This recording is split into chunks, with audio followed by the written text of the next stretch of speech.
कथा का अगला भाग श्रवण करते हैं मित्रों। कथा बहुत ही सुंदर है। चलिए कथा को आगे बढ़ाते हैं। इसलिए विवेकपूर्ण निर्णय करो। यदि परस्पर लड़ते रहे तो बात बढ़ जाएगी और परिणाम दुखद होगा। तीनों मित्रों ने कहा, तुम विद्वान हो, कोई मार्ग बताओ।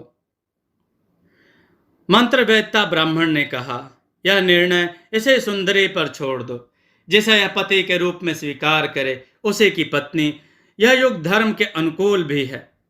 इससे परस्पर विवाद का निराकरण भी हो जाएगा और हमारी मित्रता भी बनी रहेगी। शेष तीनों ने मंत्रवेत्ता ब्राह्मण को धन्यवाद दिया और कहा, बंधु, तुम्हारा परामर्श श्रेष्ठ है, हम इसे स्वीकार करते हैं। चारों मित्रों ने अलग अलग सुंदरी को अपना परिचय दिया, पर उसने किसी को भी अपना अभिप्राय नहीं बताया। तब चारों मिलकर सुंदरी के पास गए और बोले, सुंदरी, तुमने हम चारों का अभिप्राय समझ लिया है, अब अपना निर्णय बताओ। स्वेच्छा से तुम किसे अपना पति स्वीकार करती हो? रूपसी युवती ने मृदुल और मादक स्वर में उत्तर दिया, मुझे यह जानकर सुख मिला कि तुम चारों सच्चे मित्र हो। किसी ने एक दूसरे की आलोचना या बुराई नहीं की, केवल संक्षेप में अपनी बात कही। मैं किससे विवाह करूं, किसे अपने पति के रूप में चुनूं, इसका निर्णय आप सबने मुझ पर छोड़ दिया। किंतु संसार में आए मुझे बहुत ही अल्प समय बीता है। मैं नहीं जानती कि विवाह क्या होता है, पति क्या होता है। सब सुखी रखने का आश्वासन दे रहे हैं, किंतु मैं सुख दुख दोनों से अपरिचित हूँ। मैं कोई निर्णय नहीं ले पा रही हूँ। मुझे ज्ञात हो चुका है कि मुझे वर्तमान रूप में लाने में आप सभी का योगदान है। आप चारों मिलकर जो निर्णय देंगे मैं उसे सहर्ष स्वीकार कर लूंगी। चारों मित्र परेशान थे। वे व्यवसाय करने निकले थे, किंतु ऐसी उलझन में फंस गए कि व्यापार भूल गए और इस उलझन से जुड़ गए जिसका निदान खोजे नहीं मिल रहा था। चारों मित्रों ने बैठकर विचार किया कि हमें कोई ऐसा निर्णय लेना चाहिए जिससे यह समस्या सुलझ सके। बहुत विचार विमर्श के बाद इस निष्कर्ष पर पहुंचे कि राज दरबार में चलना चाहिए। मंत्रवादी ने कहा, मित्रों, मैं तुम्हारी राय से सहमत हूं, किंतु इस युवती के माँ बाप तो है ही नहीं और ना कोई दूसरा सगा संबंधी। यदि राजा ने इसे राजकीय संपत्ति समझकर या इसके रूप पर मोहित होकर इसे रानी बना लिया तो हम चारों हाथ मलते रह जाएंगे। सभी का श्रम अर्थहीन हो जाएगा। पहले यह ज्ञात कर लेना जरूरी है कि इस प्रदेश का राजा न्यायप्रिय है या नहीं। कामी तो नहीं है। राजा की न्यायप्रियता और विलास प्रियता प्रजा से छिपी नहीं रह सकती। पहले राजा के बारे में ज्ञात करो। चारों ने विभिन्न व्यक्तियों से पूछताछ की तो ज्ञात हुआ कि राजा अत्यंत न्यायप्रिय है, धार्मिक वृत्ति का है। चारों ने निश्चय किया कि राजा से ही न्याय प्राप्त करेंगे। सुंदरी ने कोई निर्णय नहीं दिया, अतः समस्या को सुलझाने का कोई सूत्र नहीं मिल रहा था। चारों में से कोई भी अपना अधिकार छोड़ने को तैयार नहीं था।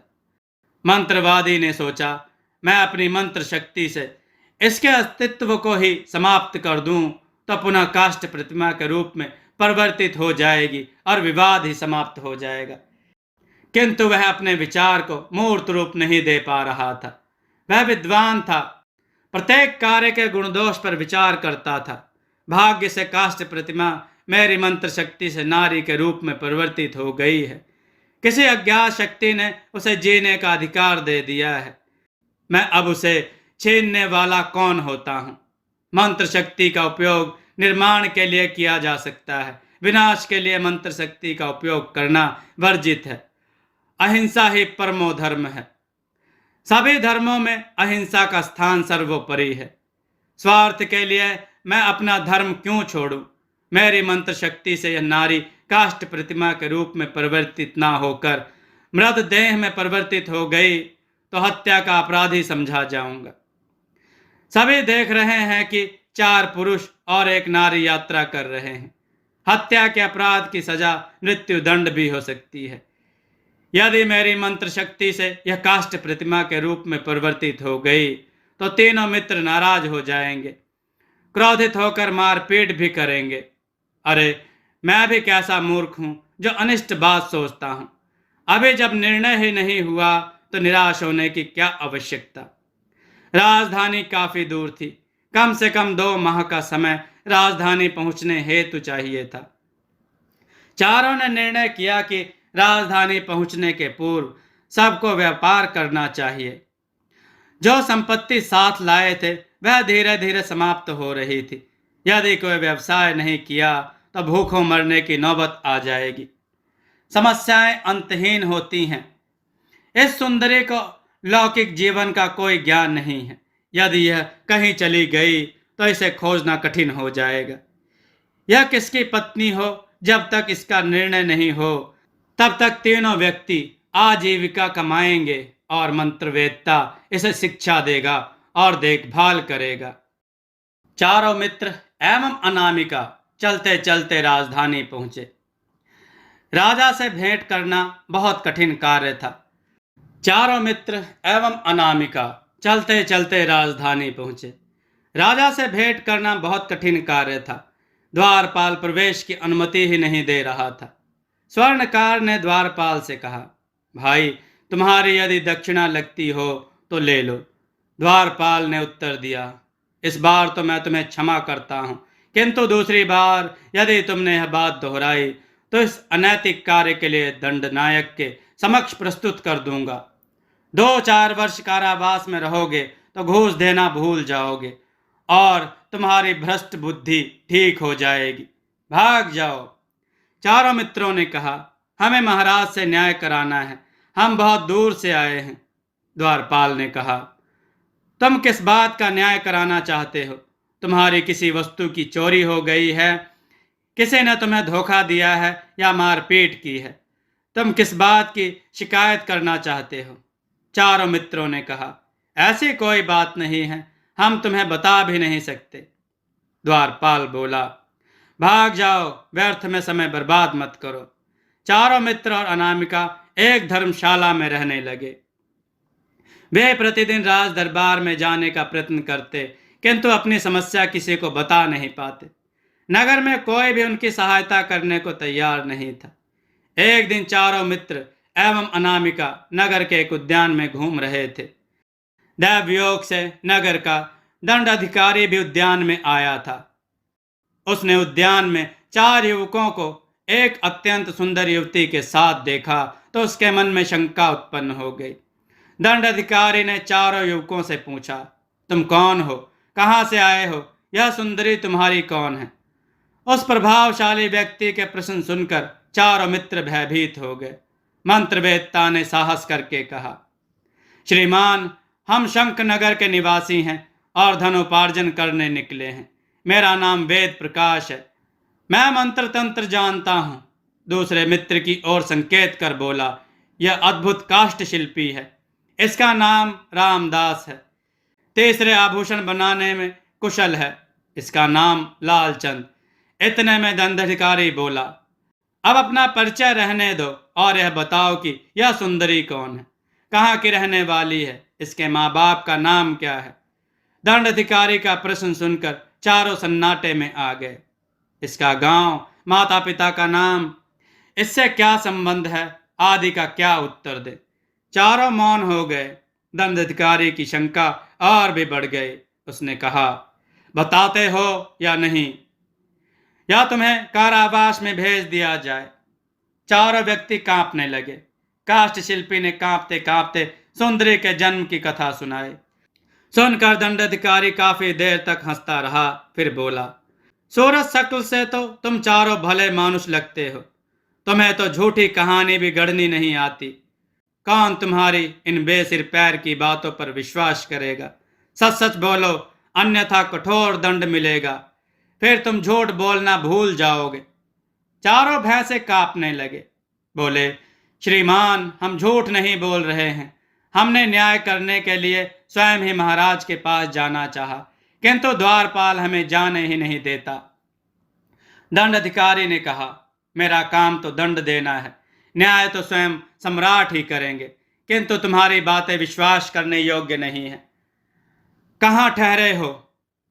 कल सवेरे दुर्ग द्वार पर पांचों मिलना। तुम्हें सम्राट के समक्ष प्रस्तुत किया जाएगा, भागने की कोशिश मत करना। चारों मित्र बोले, हम स्वयं ही यह चाहते हैं कि सम्राट हमारा न्याय करे। दंड अधिकारी ने सुबह चारों मित्रों और अनामिका को सम्राट के समक्ष प्रस्तुत किया। मंत्रवेत्ता ने कहा, महाराज, हमने कोई अपराध नहीं किया है। हम तो 2 सप्ताह से प्रतिदिन न्याय पाने की कामना से आते हैं, पर द्वारपाल हमें दुर्ग में प्रवेश ही नहीं करने देता। सम्राट ने कहा, क्या विवाद है जिससे मैं न्याय कर सकूं? बहुत संक्षेप में अपनी बात कहो। मंत्रवेत्ता ने उत्तर दिया, महाराज, हम चारों मित्र शंखनगर के निवासी हैं। चारों मिलकर व्यापार करने निकले। मार्ग में रात्रि हो गई और बारी बारी से जाग जाग कर पहरा देने लगे। काष्ठ शिल्पी की ओर संकेत कर उसने कहा, इसने काष्ठ की प्रतिमा बनाई। वस्त्र शिल्पी ने वस्त्र पहनाए। स्वर्णकार ने स्वर्ण आभूषणों से उसे सुसज्जित किया और मैंने प्राणदायिनी मंत्रोच्चार से उसे जीवित कर दिया और यह संजीव हो गई। अब विवाद यह है, यह किसकी पत्नी है? हम चारों मित्र इससे विवाह करना चाहते हैं। बस महाराज, यही बात है। आप जिसके पक्ष में निर्णय देंगे यह उसी की पत्नी होगी। सम्राट आश्चर्यचकित हो कभी चारों मित्रों को और कभी उस सुंदर युवती को देखने लगे। सम्राट ने हंसकर कहा, ये बहरूपिये कहाँ से आ गए? क्या हमारा मनोरंजन कर पुरस्कार प्राप्त करना चाहते हो? तुम्हारी कहानी सुनकर हमें बहुत आनंद आया।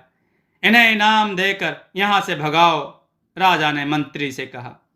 फिर मंत्रवेत्ता ने कहा, स्वामी, हम शंखनगर से आए हैं। हम वहाँ के प्रतिष्ठित नागरिक हैं। हमने एक शब्द भी मिथ्या नहीं कहा है। सम्राट, हमारा न्याय करें।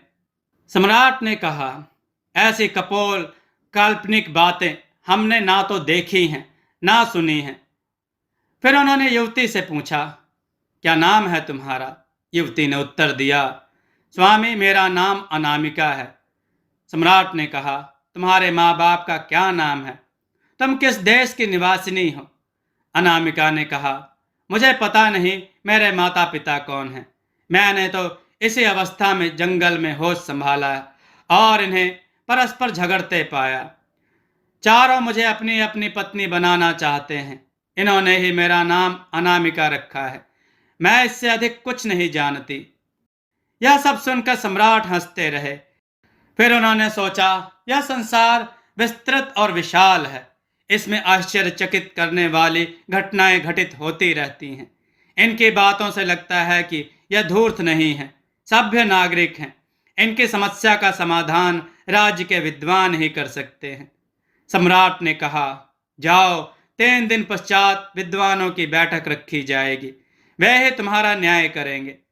सम्राट ने सोचा कि समस्या अकल्पनीय और उलझी हुई है। इससे सभा के विद्वानों की परीक्षा हो जाएगी और इन्हें न्याय भी मिल जाएगा। राज दरबार में सम्राट राज सिंहासन पर विराजमान हैं। समीप ही मंत्री एवं सभासद बैठे हैं। विद्वानों के लिए एक विशेष बैठने का स्थान बनाया गया है। चारों मित्र और अनामिका नियत समय पर सभा में उपस्थित हुए। सम्राट ने विद्वानों से कहा, इनकी समस्या सुनो और निराकरण करो। चारों ने अपना पक्ष रखा। सम्राट ने विद्वानों से कहा, क्या इनकी कथा अविश्वसनीय नहीं लगती? एक विद्वान ने कहा, स्वामी, कथा अविश्वसनीय है अथवा नहीं, इसका निर्णय हमें नहीं करना है। हमारे सामने 4 पुरुष और 1 नारी है। वह किसकी पत्नी होनी चाहिए, इसका निर्णय हमें करना है। यह काम अत्यंत सरल है। दूसरे विद्वान ने कहा, वर्तमान में स्वयंवर प्रथा प्रचलित है। अनामिका, तुम जिसे पति के रूप में चुनना चाहो, हम उसे ही तुम्हारा पति घोषित किए देते हैं। इससे तुम्हें अपनी इच्छा का पति मिल जाएगा। यह युग धर्म के अनुकूल भी है।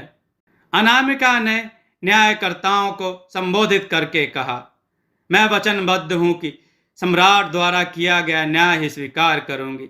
इसलिए सम्राट की ओर से जो निर्णय आप देंगे वह मुझे स्वीकार है। विद्वानों ने धर्म, रीति रिवाज आदि सभी पक्षों पर विचार विमर्श किया, परंतु निर्णय न कर सके, क्योंकि अनामिका अविश्वसनीय नहीं लगी।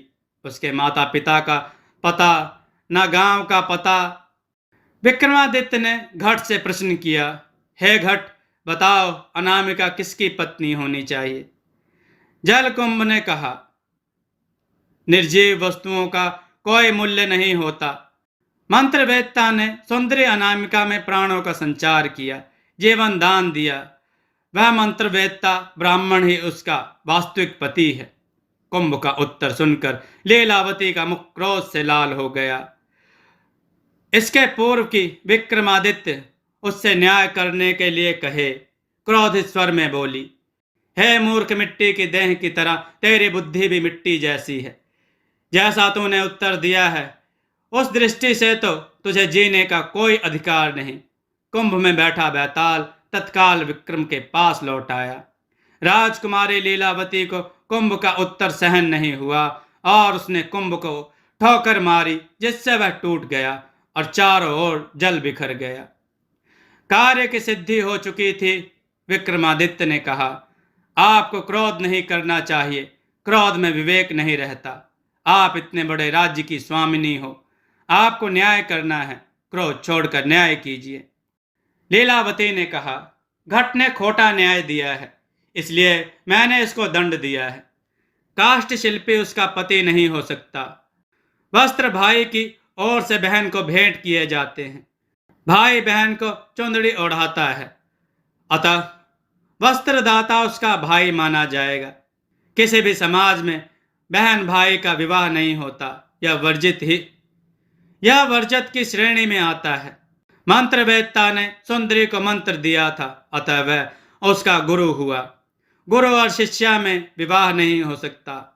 मात्र आभूषण ही पति की ओर से आते हैं। पति ही पत्नी को सुहाग चिन्ह के रूप में मंगलसूत्र, चूड़ियां आदि देता है, इसलिए स्वर्णकार ही उस सुंदरी का पति हो सकता है। सखियों ने राजकुमारी लीलावती के न्याय की भूरी भूरी प्रशंसा की।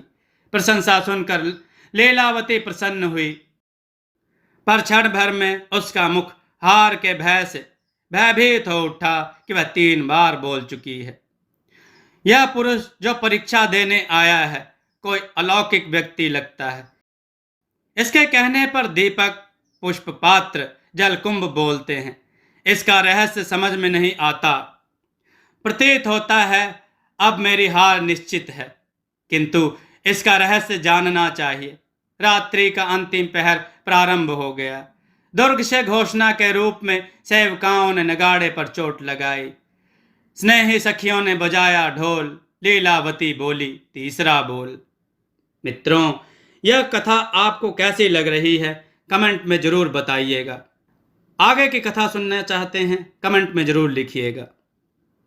दोस्तों, आपको यह कथा कैसी लगी अपने विचार और सुझाव कमेंट में जरूर दें। हमारी कथाओं को लाइक करें, हमारे चैनल को सब्सक्राइब करना न भूलें। हमारी कथाओं को शेयर जरूर करें जिससे लोगों को अच्छा ज्ञान प्राप्त हो। जय श्री राम भक्तों।